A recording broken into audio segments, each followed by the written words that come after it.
So good evening, everyone. My name is Claire Omani. I imagine we've met many, so nice to see coming to our further DHS dialogue tonight. I say I'm Claire. I'm chair of the History Society and editors of the Journal of Design History. And I'm delighted that you've decided to share your evening with us, or wherever you may be, your morning or your afternoon. A new initiative that I've been exploring, trying to encourage scholars into their approach to a particular thematic. In this case, I proposed representing crafting representation, but we're hoping this is an initiative that will flower over future years and projects. It's one of a whole set of ways in which we communicate with the connected historical communities around design and craft and other forms of making in built space and material culture that are pitched at all different kinds of audiences and constituencies. I just briefly want to mention some of the other initiatives that are running concurrently. We have a wonderfully dynamic student forum presented by and then groups. We've got one coming up on the 8th of March, which is looking at digital humanities. We also have a group around multilingual activism, and those two are run by Andrea Peach. So do feel very much encouraged to participate in those conversations. We also have a call for papers that our DHS ambassadors are running around hidden histories, gender and design. Call is coming up in a couple of weeks' time, so please do feel very much encouraged to share your research if that's an area of interest. And then I'm delighted to see our colleague Ezra here from Izmir in Turkey, who are our hosts for our annual conference, which is on design and transience. And we have a current call for papers for that conference. We have a whole wonderful scientific committee there, but that is being very much convened and coordinated by Bahar Emingi. So we're delighted to have that in prospect. So lots of ways you can share your research. We also have a whole set of grant opportunities and awards.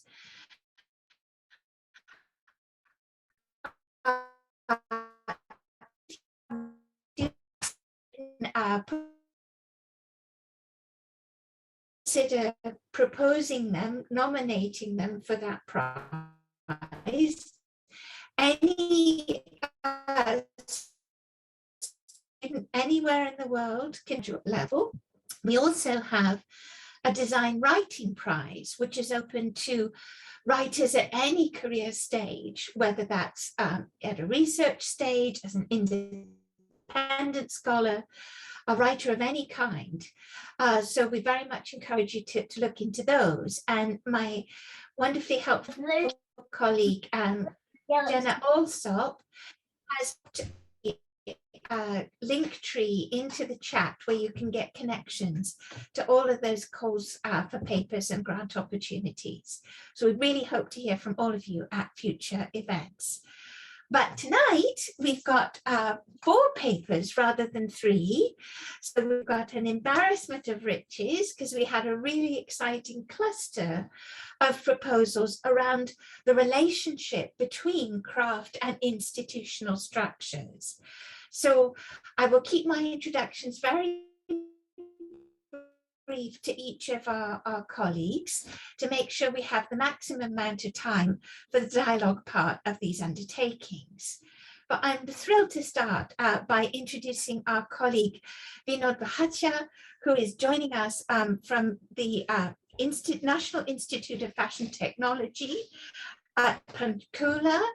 And this is a colleague who has run fascinating projects at the Khalsa Heritage Center at Ahmedpur, in the Punjab, and has done a number of exhibition projects at Hyderabad, the Changhala Palace of Nizam. So we've got lots of exciting things to hear about. But tonight, Vinod will be speaking to us about a particular exhibition at MoMA in 1955, his title being Institutionalizing National Heritage, Exhibition of Indian Handicrafts in America. So thank you so much, Vinod, and over to you. Thank you, Claire. Thank you very much. I hope I'm audible to everybody. Absolutely. Okay, fine.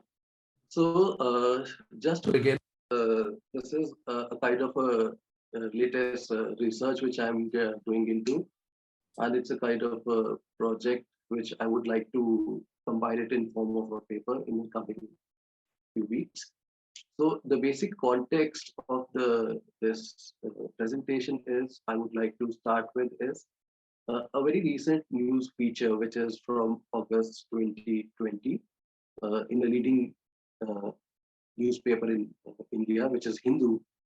So the country talked about the Union Ministry of Textiles abolishing the All India Handicrafts Board and All India Handloom Boards just days before the National Handloom Day. So this was the heading in newspaper in August 2020. So the textile and handloom sector is the second largest source of employment to people in India after agriculture. And according to the fourth All India Handloom Census, it says that there are around 3.5 million households in India that are engaged in handloom weaving and allied activities, which also includes handicrafts. So according to notifications, that all cited that the center government wanted the vision of minimum government and maximum governance. And that is the reason for this decision to scrap or abolish the handloom board. The handicraft board was established in 1952 by Kupul Jaikar, again one of the main iconic figure in handloom history of India. Now, what was the role of handicraft board? This board is among several advisory bodies working under the Ministry of Textiles, with Textile Minister as its chairperson and Textile Secretary as its vice chairperson. And it also has 18 institutional members from various government organizations. Besides advising the government on policy, the board also takes the task of making recommendations to the handicraft sector, an effective instrument in reducing unemployment and to preserve and promote the craft heritage of India. Now, just let's go back to 1950s when this handicraft board was started. Now, it was in 1950 that in a newly independent India that the Prime Minister Jawaharlal Nehru had invited noted cultural and handloom activist Kupul Jaikar to study the handloom sector and work out plans for its revival. So eventually she served as chair of the All India Handloom Board and Handicraft and Handloom Export Corporation. The board also has an imprint of Kamala Devi Chattopadhyay, another major female figure who worked in the area of textiles in India. And she was also the driving force behind the resistance of Indian handicrafts and handlooms post-independence. And she was instrumental in establishing the All India Handicraft Board and the Central Cottage Industries in Pune. Now, the reflection of this event again takes us back to 50 years, more than 50 years, when India got independence from Britishers. And this led to the end of the colonial era of around 200 years. And the foundation of a young nation was kept. And there were constant efforts to build the nation. So whether it is the first elected government of the state to forge, and it was up to the new government to forge the idea of India as a nation, what are its ethos, what are the ideas that bind the entire India together from north to south, east to west.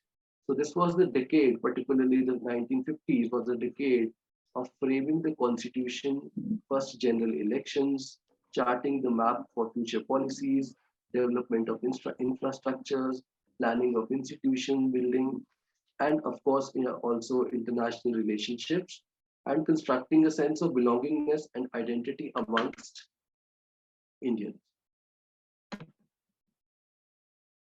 Now, this particular exhibition that I'm focusing on it's an exhibition of textiles and ornaments of India, which was assembled by the Museum of Modern Art in New York under the direction of Monroe Wheeler during the spring and summer. This was an exhibition, a selection of designs were published, and after the exhibition, there was an entire catalog or a book was published, which had all the designs that were displayed in the exhibition, with essays from.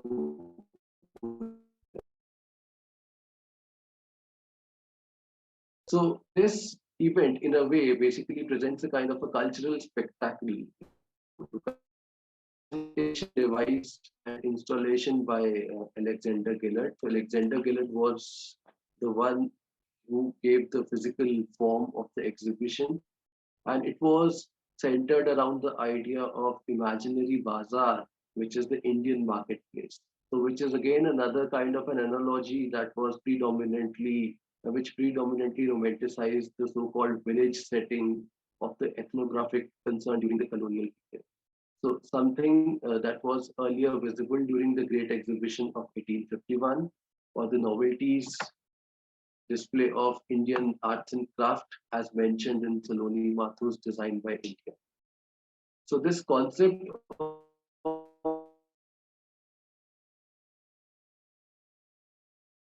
facing the bazaar or the so-called the Eastern culture was a kind of a predominant narrative that was used to display crafts. So there was this the physical space. If we look at the exhibition, how it was designed was in form of a bazaar. There were 12 square gilt columns that were set around a 50-foot pool of water that reflected in a wall of mirror at one end. And over the water, there were hung informally assortment of saris, intricately woven silks, and simple but vigorously designed muslins and dotted tie and dye turban cloths. A vast palette of crimson, dark red, yellow, moss green, purple, sky blue, and very profusely threaded with gold as though with sunshine.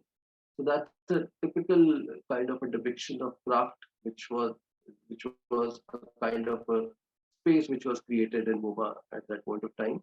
And in another room, which was adjacent to the main exhibition area, it was a kind of a patchwork canopy which was beside a window adorned with the paper kites. So all those elements of the popular culture of India, whether it is a kite, whether it is a canopy, these were used to kind of create an ambience or the experience of the so-called bazaar, the Eastern bazaar. And then the treasure trove of the work of jewelers, goldsmiths, silversmiths, and jade carvers, precious stones strung as and beads were kind of made part of this exhibition.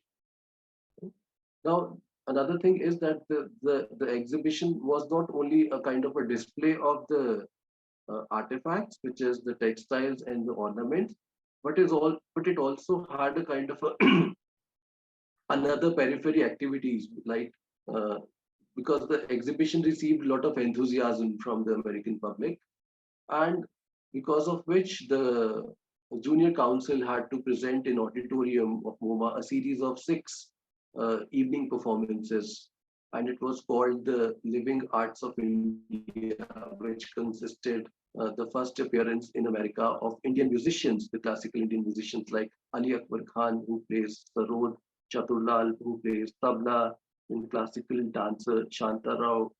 And this event also, the movie by Satyajit Ray was premiered, which was called The Story of Apu. So these special events were made possible by support of the Government of India and the Ford Foundation. So in a way, this experience, if we talk about the exhibition, and along with it, the activities that happened in America in 1956 were a kind of a cultural display, which was a state-sponsored cultural display, and where the entire space was transformed into a Eastern Indian bazaar. Then it says now the lenders for this particular exhibition, there were lenders from different parts of the world, right from Indian Calico Museum, which was again another important museum that was coming up in India, that that was also supported by Ford Foundation. Then we had Chicago Natural History Museum, Cleveland Museum of Art, of course the Craft Museum at New Delhi. Then we had Metropolitan Museum of Art, Victoria and Albert Museum, and All India Handicraft Board. So these were the kind of institutes that were involved to create, from where the loan collections were displayed in this exhibition. And then there were people like Alexander Gillard, there were people like Kamladevi Chattopadhyay, there were people like Charles Ames. So these were the kind of people who lent their personal collections for this particular event. And this exhibition, the entire exhibition project was conceived and sponsored by the Museum of Modern Art's international programs established in 1952 by the Rockefeller Brothers Fund. So in this International Council of the Museums for Modern Art made a kind of a exhibition. And this probably could be a series of exhibitions which came after also in post-independence era. This was just one exhibition, and later on there were other occasions when such kind of exhibitions were conducted in America, and these were in a way kind of just to make diplomatic relationships better also, but at the same time to open up American market for Indian products, particularly the craft products. So that was again another objective.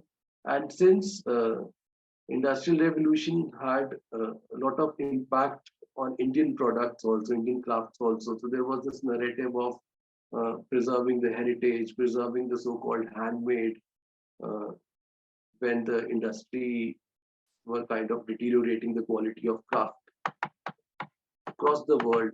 So in that sense, this exhibition also proved to document and preserve the handmade traditions or the artisans, the handicrafts traditions of the East. So the textile and ornament arts still persisted in the traditional magnificence, but the deterioration and loss of the techniques had begun with the introduction of Western industrial methods. So that was the kind of, so these are the kind of narratives that were built around this exhibition, which was held in 1956. And this was just a kind of a decade, which was 1950s, when when Indian government started to kind of popularize and support the handicraft sector, not just because of the employment generation, but also to preserve the heritage of that. So that's it from my side. Thank you. Thank you so much, Vinod. What a wonderful start. Our apologies that we had a little bit of a slow technical presentation of the slide, but Jenna, I think, has corrected that. So thank you for your patience, everyone, and Vinod, for such a wonderful presentation. Lots of exciting themes there about how representation operates with craft. So Jenna, if I may trouble you for the next slide. It's my great pleasure. We will ask you all to pop into chat any questions that you want us all to remember to ask Vinod. You'll be very much encouraged to say those out loud at the end, but we want to have all four speakers present, and then we'll have a collective dialogue thereafter. So it's my great pleasure now to introduce Andrea Peach, who is Professor of Craft History and Theory at the Konstfack University College of Arts, Crafts and Design in Stockholm.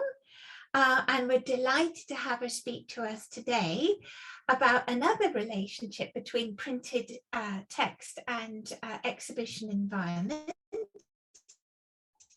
Her title being Putting the Art into Craft, the Craftsman's Art Exhibition of 1973.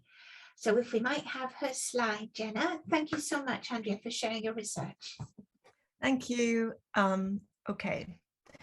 So the 1970s were a unique period for craft in Britain, as both practice and idea.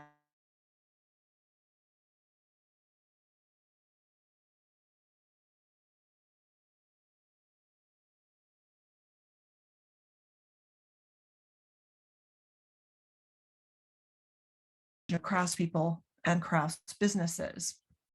What is often overlooked, however, is the important role played by government institutions, which through their support and promotion of craft attempted to redefine and shape its identity as part of a wider political and ideological agenda.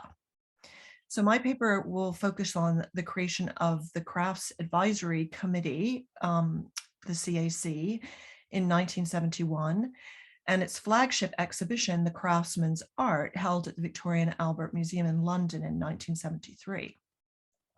The CAC, renamed the Crafts Council in 1979, was a state-supported centralized body with overall responsibility for the development and management of craft activity in Britain.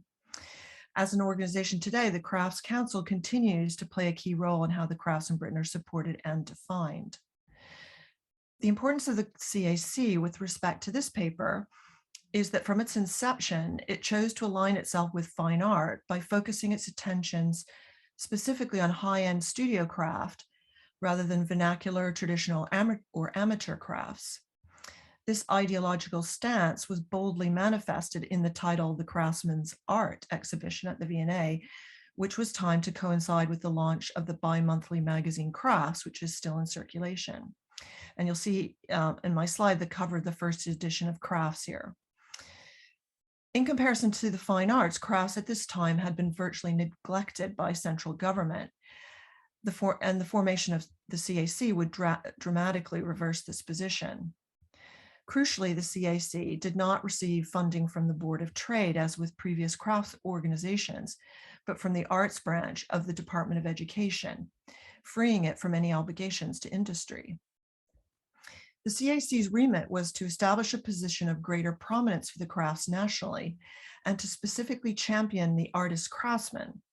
This was a significant ideological shift adopted by the state to distance craft from previous associations with industry.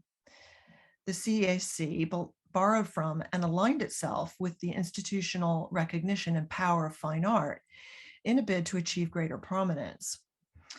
It was believed that this new funding structure and central organization would not only unite a number of different voices which comprise the crafts, but also improve the quality of craft and promote national interests. When queried about the definition of artist craftsman, Paymaster General with responsibility for the arts, Lord Eccles, replied, quote, "There are craftsmen whose work really equals that of an artist in what one might describe as fine arts. There are others who are really very near industrial producers. Our intention is to go for high quality first." Craftsmen were now being recognized alongside painters, sculptors, composers, and writers for their cultural contribution to society, a highly significant shift. The CAC dealt with grants and loans, commissioning and patronage, exhibition, publication, and publicity, as well as conservation projects and training. The CAC's efforts to reinvigorate the crafts were evidenced in their tax-free bursary scheme, which allowed a generous £2,000, allocated a generous £2,000 to makers, roughly equivalent to £20,000 today. And by 1974, grants of over £140,000 have been allocated to craftsmen and organizations across Britain. A selective index, Craftsmen of Quality, was published in 1976 to encourage the commissioning of high quality craft objects, underlining the CAC's aspiration towards excellence and status. Perhaps the most enduring legacy of the CAC in terms of elevating craft to the status of fine art was the introduction of Crafts magazine and the Craftsman's Art exhibition. Both were crucial in terms of establishing a new identity for craft in the 1970s. And they also underlined the significance of institutional support in defining and shaping perceptions of craft in Britain at this time. The bi-monthly magazine Crafts was launched in March 1973, timed to coincide with the opening of the Craftsman's Art exhibition later that month. Its initial print run of 10,000 sold out during the exhibition. Crafts magazine was noticeably different to other art magazines of the period. Its style was celebratory and modern, containing high-quality photographs and profiles of contemporary makers engaging with the new crafts. Keen to distance itself from subject matter that might be considered traditional or backward-looking, Crafts magazine's message was all about the future. The magazine's content directly mirrored the CAC's rhetoric as documented in their manifesto, which stated, whilst tradition and the sense of continuity have a part to play, they should not be allowed to take precedence over individual creativity, nor should they divert the artist craftsman from making a response to the modern world. The CAC's emphasis on individual creativity and engagement with modernity was clearly demonstrated by the image chosen for the front cover of the first issue of Crafts, a colorful and contemporary quilted embroidery by textile artist Judith Lewis. Quilting was a craft medium previously associated with sewing bees and female domesticity. Lewis's work was, by contrast, an exuberant explosion of youthful individuality. The work reflected the feminist art practice of challenging fine art boundaries by engaging with traditionally gendered media. As such, it perfectly embodied the contemporary qualities of artist craftsmen that the CAC wanted to promote. The work of silversmith Michael Rowe also featured in this first edition of Crafts and equally defied conventional notions of what craft might be. His 2-foot-high copper spice pomander with sweeping staircases and arched niches, reminiscent of an M.C. Escher drawing, was described by Crafts as moving beyond the accepted confines of the craft and into the realms of sculpture, architecture, and even landscape. The editorial content of Crafts further underlined the CAC's ideology, favoring the artist craftsman as a highly creative, pioneering individual, as opposed to the skills-based and reactionary traditional craftsman. The CAC also set about organizing national exhibitions intended to change public attitudes by introducing them to the new fine art crafts. The first, arguably the most impactful, was the Craftsman's Art in 1973. Underlining just how extraordinary this exhibition was for its time, cultural critic Christopher Frayling wrote, "The visitor to this exhibition might have wondered whether the craftsman's art had anything to do with the concept of the crafts as commonly understood." This was, of course, the intention. The exhibition organizers were highly selective. From an initial trawl of almost 8,000 objects from 1,700 craftspeople, a final cut to 507 objects from 265 makers across Britain was made. The public response to the exhibition was very positive. The private view alone defeated all efforts to count the guests queuing along the galleries of the Victoria and Albert Museum. Lectures by leading authors and critics were given, such as architectural theorist Professor Rainer Banham and craft historian Fiona McCarthy. The exhibition was visited by 56,000 people, including HRH, Prince Philip, Princess Margaret, and the Earl of Snowdon, as well as Prime Minister Edward Heath. Over £8,000 of sales were generated, with some craftsmen claiming the exhibition brought them enough work for 3 years or more. National press coverage was also enthusiastic, crediting the exhibition with providing a focus to the strong but undirected interest in the crafts among the public. The catalog for the exhibition provided some historical context to the types of crafts exhibited, as well as essays about the different craft processes, a glossary, and an index with makers' addresses. It was designed by Pentagram, an exciting new design consultancy in London, with photography by fine art photographer Enzo Ragazzini, giving the catalog, quote, "a sophistication and modernity which reflected the feeling of the exhibition and surprised those who connected craft only with the supposed charms of the retrospective and amateur."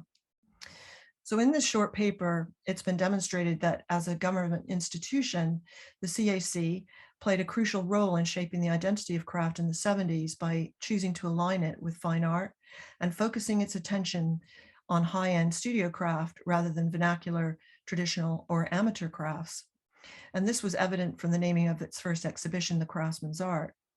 Through its generous funding schemes, exhibitions, and the launch of a high-profile magazine, Crafts, the CAC was directly responsible for shaping and enabling the British craft revival of the 1970s.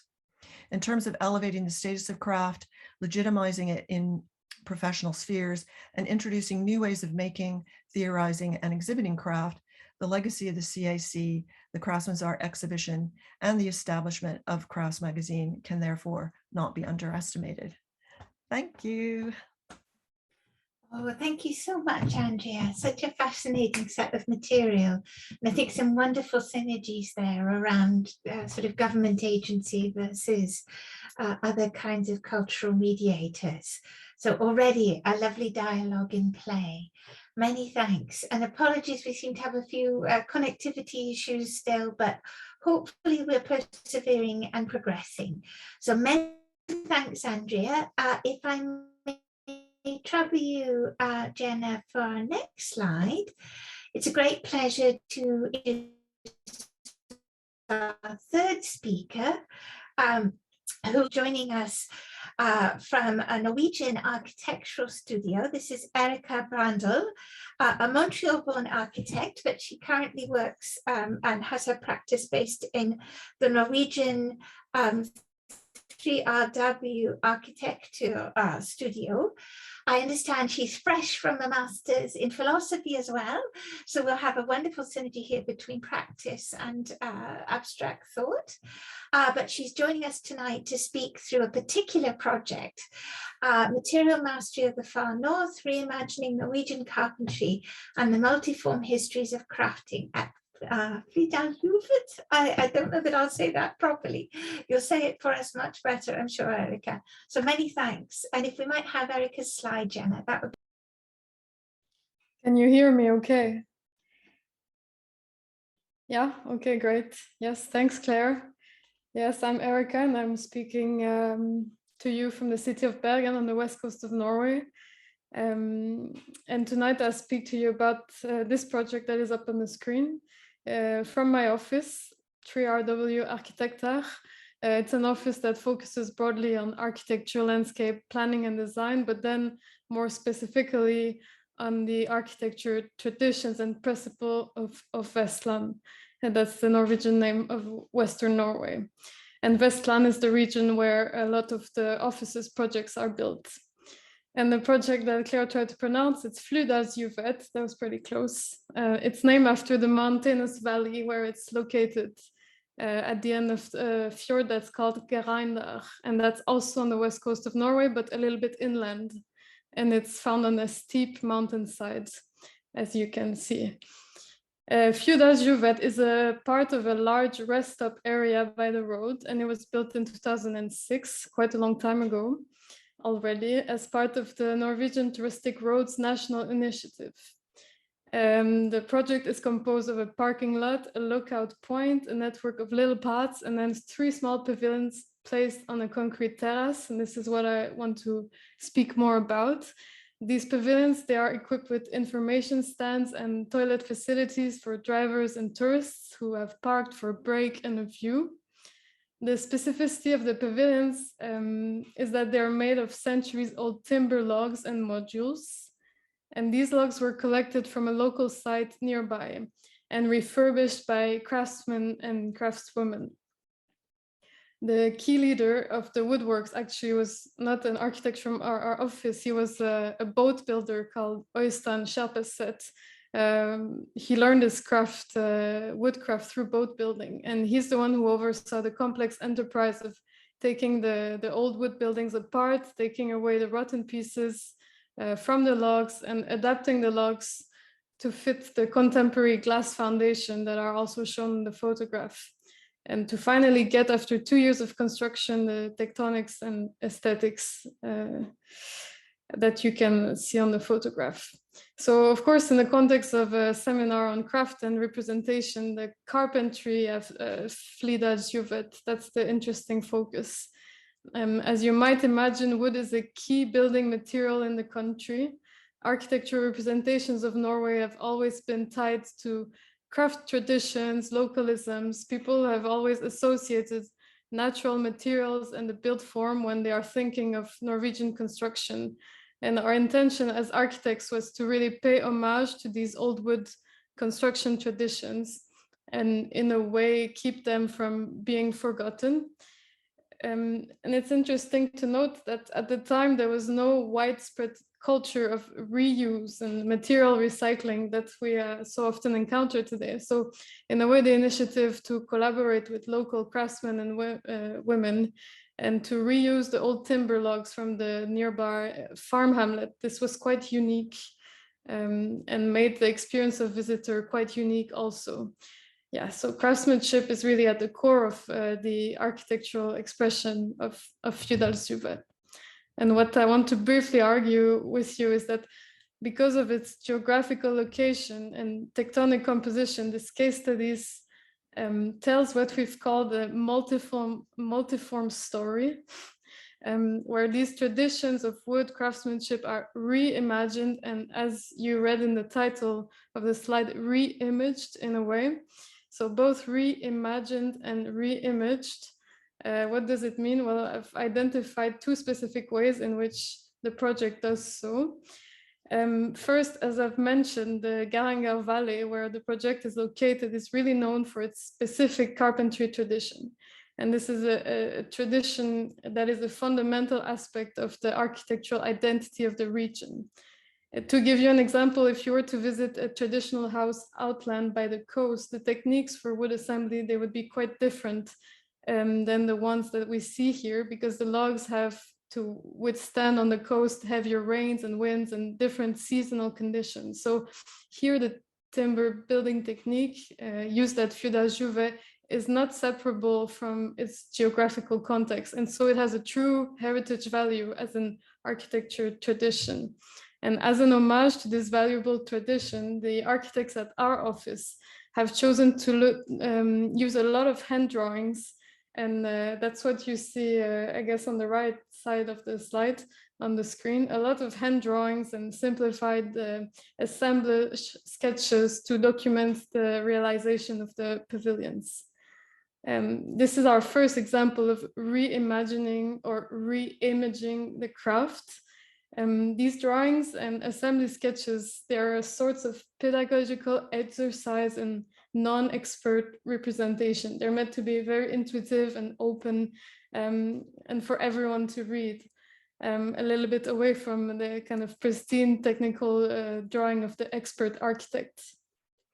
But I think they represent a risk of simply nostalgically imitating old forms instead of critically translating them into contemporary use.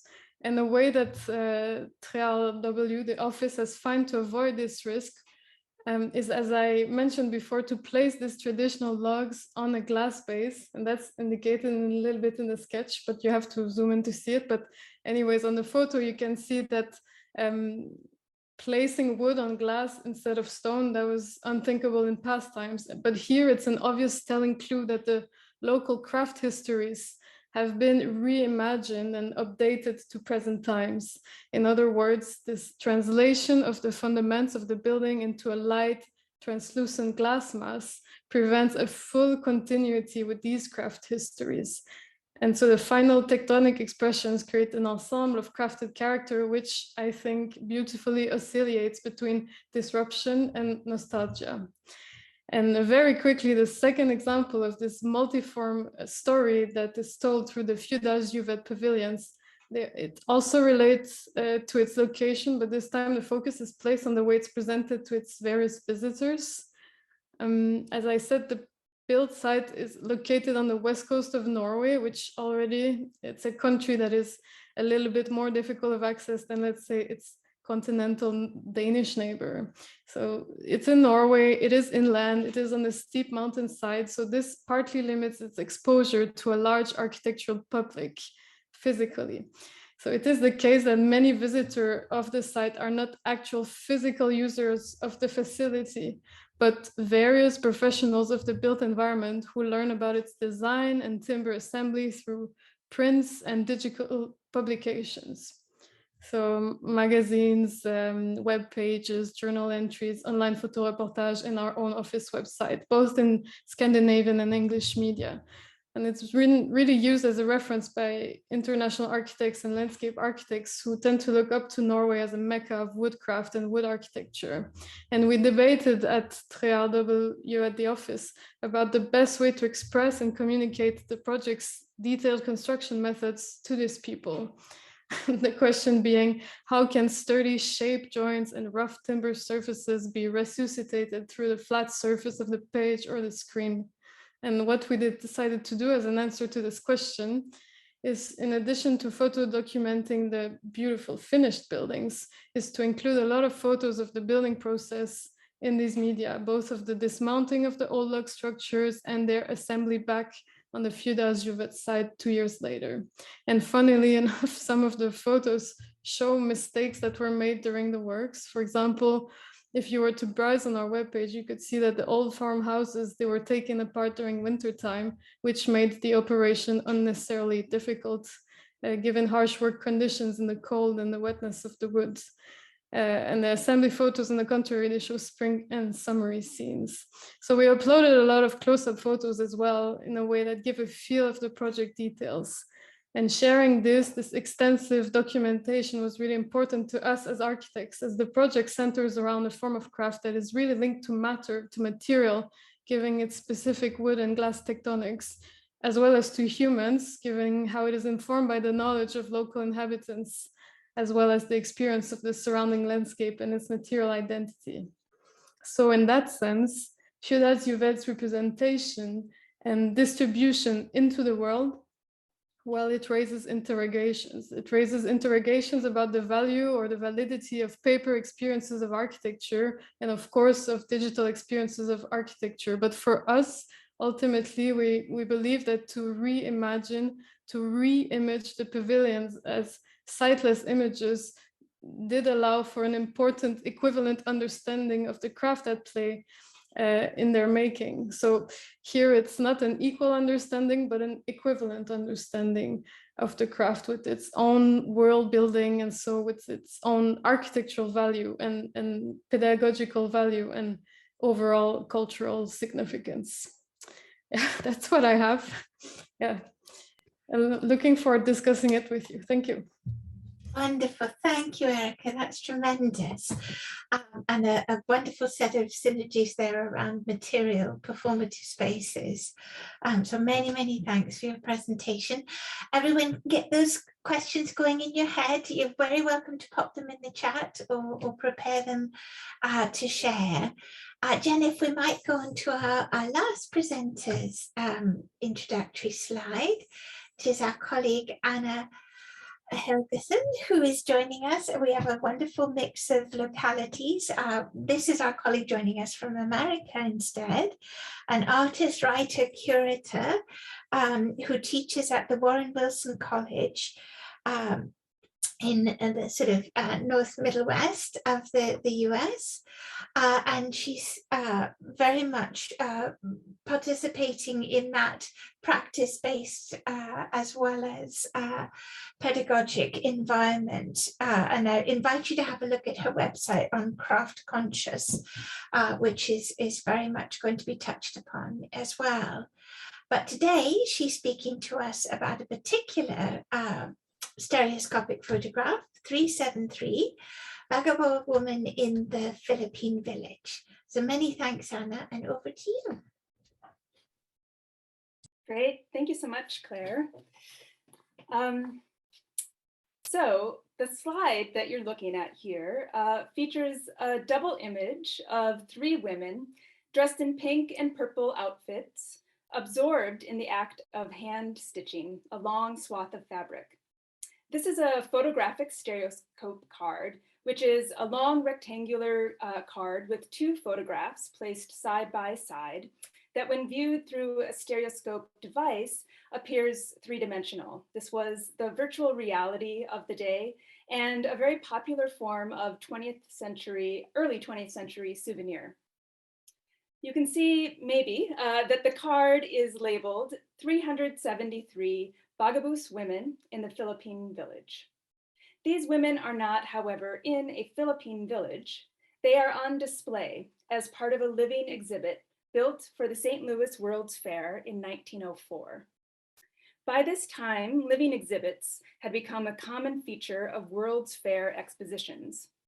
Also known as human zoos, these were displays of captive or coerced people instructed to, quote unquote, perform their type, or sometimes even perform scripted scenes such as wedding ceremonies or other religious or cultural events for onlookers to enjoy. These displays at the St. Louis World's Fair outdid all previous fairs, both in size and scope. The Philippine reservation alone was 47 acres large and had 1,200 Filipinos on display. The St. Louis World's Fair was also known as the Louisiana Purchase Exposition, as it was intended to be a centennial celebration for the United States' purchasing of the Louisiana Territory in 1803, as well as an opportunity to demonstrate America's continued growth as a colonial power with the recent acquisitions of the Philippines and Puerto Rico. The displays in the fair were intended to educate the American public about the necessity for such expansions. The pitch, as it were, for expansion was not about accumulating wealth or even strategic national defense. The pitch to the general public was a message of duty. The duty of upper middle class white Americans to uplift those less developed primitive peoples of the world.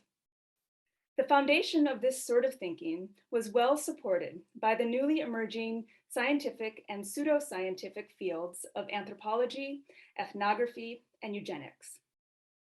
The head of the large and very well-funded anthropology department at the fair was W.J. McGee, and he put it this way: "It is the duty of the strong man to subjugate lower nature, to extirpate the bad and cultivate the good among living things, and harness turbulent waters into servile subjugation in all ways to enslave the world for the support of humanity and the increase of human intelligence." Organized by McGee, the ethnographic race-based displays were arranged in order of progress, from savagery, barbarism, to civilization, on to enlightenment. And the proof of such categories, McGee claimed, were self-evident. Quote, "It's a matter of common observation that the white man can do more and better than the yellow man can do better than the red or black." The Bagabus pictured here were categorized somewhere between barbarism and civilization, as they were certainly not white, but they were considered trainable. And part of the evidence of their trainability was indeed their skill in handicrafts. The back of this stereoscope card reads, "Fine art has no separate existence among the natives of the Philippine Islands, but the possession of a strong artistic sense is revealed by the taste displayed in their industries. The Spanish missionaries were greatly assisted in their endeavors to convert the Filipinos by the fact that the picturesque ceremonials of the Roman Catholic Church appealed strongly to this artistic sense of the people. Even the negritos are not devoid of it. The dress of the men and the women, the metalwork of the men, especially their weapons, the existence of textile work of the women all show artistic instinct. The tools of the Filipinos are of the rudest sort, either Malay or Spanish. Pottery is made by the brown people for domestic purposes, and working in hard woods is a fine art.